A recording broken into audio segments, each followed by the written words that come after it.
सिद्धार्थ शहर में आया था, अवसरों की फुसफुसाहट से खिंचा हुआ, उन वादों की तरह जो प्रदूषित हवा में धोखा की तरह चमक रहे थे। वह एक भविष्य देखता था, एक बेहतर जीवन, लेकिन शहर को केवल एक और आत्मा दिखाई दी जो उसे खा जाए।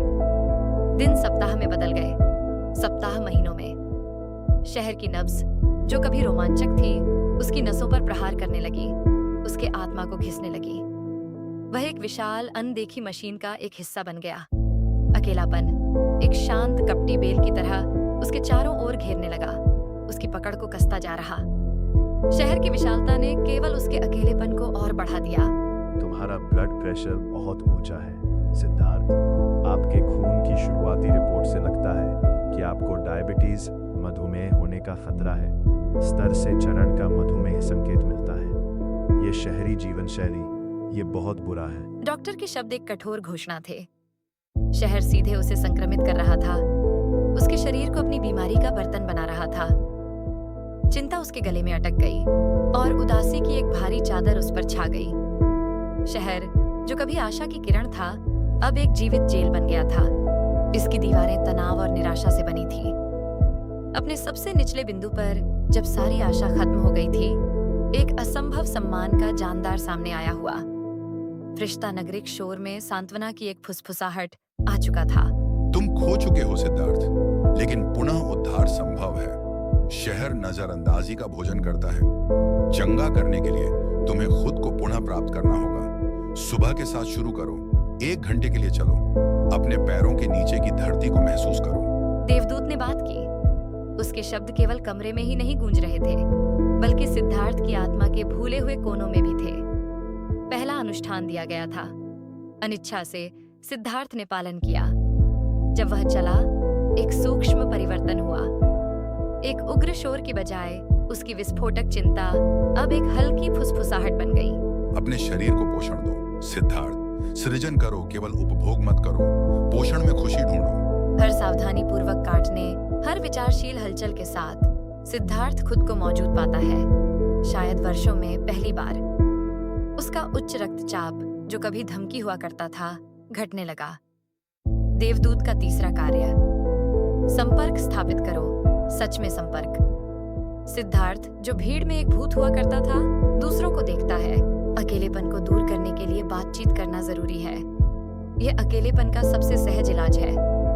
अकेलापन जो उसे सताता था, अब सुलझने लगता है। रोग दूर हो गए हैं सिद्धार्थ, लेकिन जंगल से बाहर निकलने के लिए तुम्हें केवल जीवित रहने की आवश्यकता नहीं है। तुम्हें अपनी शर्तों पर जीना सीखना होगा। यह अनुष्ठान केवल एक शुरुआत थी। उनके शारीरिक रोग पीछे हट गए थे। उसका मन अधिक स्पष्ट हो गया। लेकिन देवदूत के शब्दों में एक गहरी सच्चाई थी। सच्ची स्वतंत्रता केवल उपचारों के बारे में नहीं थी, ये जीने के कार्य को फिर से सीखने के बारे में था। वह रिपोर्ट कहाँ है सिद्धार्थ? मुझे अभी चाहिए। वह आपकी डेस्क पर 30 मिनट में होगी सर। मैंने डेटा की सटीकता के लिए दोबारा जांच की है। मैं जल्दबाजी के ऊपर सटीकता को प्राथमिकता देता हूँ। शहरी हॉरर गायब नहीं हुआ था, लेकिन सिद्धार्थ के आंतरिक स्थानांतरित हो चुका था। वह अब शहर के निरंतर दबाव को नहीं झुकता, बल्कि अपनी खुद की लय में काम करता है। उसने जीवन को उगाना और विकसित करना शुरू किया, दोनों ही शाब्दिक और अलंकारी रूप से। उसका अपना निजी नखलिस्तान, एक जिद्दी फूल जो कि कंक्रीट के जंगल के धड़कते दिल में खिल रहा था। डायबिटीज, एक परछाई जो उससे लिपटी हुई थी, अंततः पीछे हट गई। शहर नहीं बदला था, लेकिन सिद्धार्थ बदल गए थे। उन्होंने न केवल उसके मांगित प्रत्याशाओं को जीवित रहने के लिए सीखा, बल्कि उसके हृदय में जीवन को अर्थपूर्ण और खुशी के लिए उकेरने की कला सीखी। डरावनी कहानी खत्म हो गई थी, बदले में दृढ़ता प्राप्त हुई थी। उन्होंने जीने की नई व्याख्या सीखी थी। किसी तरह मैं फिर से जीना सीख गया।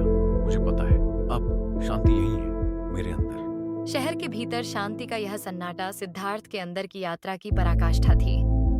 इसका अन्वेषण उन्होंने किया था और शहर अब एक मित्र जैसा महसूस होता था, एक दुश्मन नहीं। पहली बार उसे बारिश एक गीली बाधा के बजाय जीवन की एक निर्दोष धुन की तरह महसूस हुई। पृथ्वी पर गिरती हर बूंद उसके अंदर की धूल को धो रही थी। और अब जब चीजें ठीक हैं, आगे की योजना क्या है? जीना, सिर्फ जीना। हर दिन, हर पल, अंतिम समझ सिद्धार्थ पर उतरी कि जीवन के संगीत की ताल में हर नूतन दिवस के साथ संपूर्णता थी। हम सभी के सफर में चुनौतियां होती हैं, लेकिन उन्हें पार करते हुए उन अनुभवों से सीखना ही जीवन की असली खूबसूरती है। आपकी कहानी हमें याद दिलाती है कि हम अपने जीवन को बदलने की ताकत रखते हैं। सच्चा ज्ञान आत्म अवलोकन से आता है। खुद को जानना और स्वीकार करना शांति का पहला कदम है। सर, क्या ऐसा संभव है कि हम खुद को हर परिस्थिति में बदल सकें? संभावना अनंत है। हर परिस्थिति एक अवसर है और परिवर्तन स्वीकार्यता के साथ शुरू होता है। सिद्धार्थ ने पाया कि सबसे बड़ा खजाना खुद की खोज में था और जो वास्तव में मायने रखता था वह प्यार, परिवार और जीवंत क्षणों में था। पापा, आप हमेशा हमें समुद्र की कहानियां सुनाते हैं। क्या आप फिर से सुनाएंगे? बिल्कुल मेरी प्यारी। समुद्र की लहरें सुनाने के लिए कई कहानियां हैं। हर कहानी का अपना समय होता है ना? क्या आपने कभी सोचा कि आपकी कहानी यहाँ तक आएगी? कभी कभी मैं सोचता हूँ कि जीवन भी एक कहानी है। पन्ने बढ़ते जाते हैं और हम उन पन्नों को जीते हैं। सिद्धार्थ ने न केवल जीवन को जिया बल्कि उसे लिखा भी। उनकी कहानी अब दूसरों के लिए एक मार्गदर्शक की तरह काम कर रही थी। सिद्धार्थ, यह आपके कहानी को साझा करने का सही समय है। आभार प्रकट करने के लिए शब्द पर्याप्त नहीं हो सकता। यह कहानी सिर्फ मेरी नहीं है, यह हम सबकी है। और इतने वर्षों बाद सिद्धार्थ अपनी मूल यात्रा पर लौट आए थे, वही सड़ी डिचकों पर चलते हुए, लेकिन अब एक नए दृष्टिकोण के साथ। सिद्धार्थ, तुम कहीं जा रहे हो? हाँ, एक नई सफर की ओर। कुछ समय के लिए दूर जाना चाहता हूँ।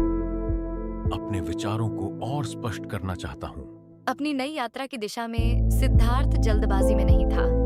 वह जानता था अब वह जीवन को खुद के हिसाब से जी सकता है। शहर का जीवन पीछे छोड़ते हुए सिद्धार्थ नई संभावनाओं की ओर देख रहा था, जहां हर दिन नई शुरुआत का अवसर प्रदान कर रही हो।